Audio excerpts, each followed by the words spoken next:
This is National Native News. I'm Antonia Gonzalez. Some tribal leaders are supporting a proposed bill that could expand sports betting in Wisconsin. Chuck Quirmbach has more. About 36 states allow some form of sports betting, but in Wisconsin, the only legal way to place a wager on a sporting event is at some tribal casinos. Proposed legislation would allow Wisconsin tribes to operate computer servers and other technology so that sports gamblers could be anywhere in the state and place a bet online. Jeff Crawford is Attorney General of the Forest County Potawatomi.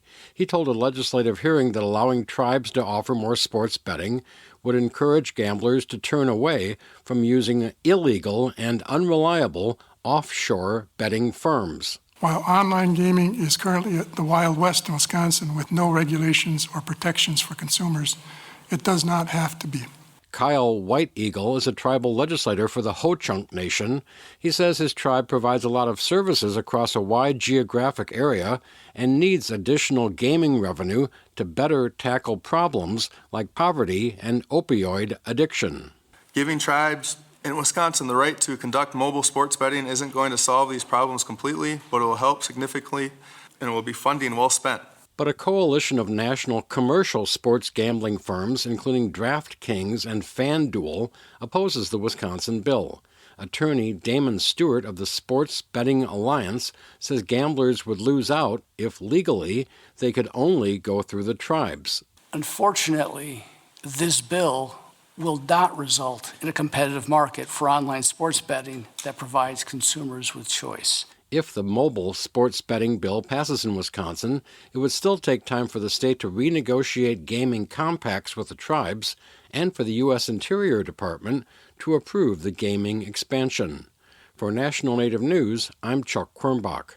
An Arizona tribe is giving its members some financial relief as the federal government shutdown continues, impacting programs like food assistance. KJZZ's Gabriel Pietrozio reports. The Gila River Indian community is calling them general welfare payments, one-time $1,000 disbursements for each 18-year-old tribal member, regardless of whether they're a SNAP recipient. That decision came on Saturday during a special council session called by Governor Stephen Roe Lewis. I hope that this payment brings some peace of mind during this time of uncertainty at the federal level. Lewis urges his tribes south of Phoenix to plan for the long haul. So please, use or set aside for your food needs, to pay bills, and to add some measure of economic security. For National Native News, I'm Gabriel Pietrozio.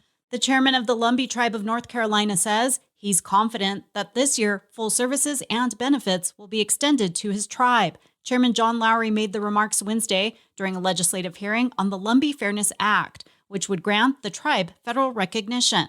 Lowry says his tribe has long sought federal status. I'm a descendant of Solomon Locklear Sr., one of the 44 tribal leaders who in 1888 petitioned Congress to recognize the Lumbee tribe. Today, 137 years later, I stand before you once again advocating for justice and equal treatment through full federal recognition. Wednesday's hearing in the Senate Committee on Indian Affairs included opposition. Leaders from the Eastern Band of Cherokee Indians of North Carolina and the Shawnee Tribe of Oklahoma testified against the bill, while Lowry submitted a list of tribal support and testified that nearly all of North Carolina's congressional delegation backs the bill. President Trump, in a statement this week, issued his support for the Lumbee tribe. I'm Antonia Gonzalez.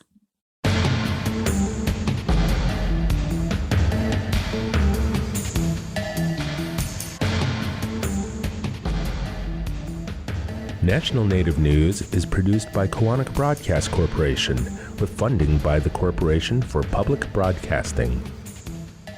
Support by AARP, whose Family Caregiver Resource Guide is available to caregivers by calling 877-333-5885 or at aarp.org/caregiverresources.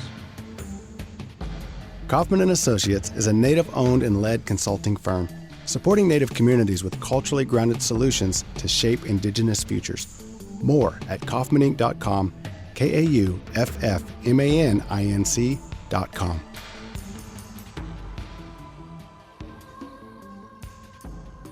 Native Voice One, the Native American Radio Network.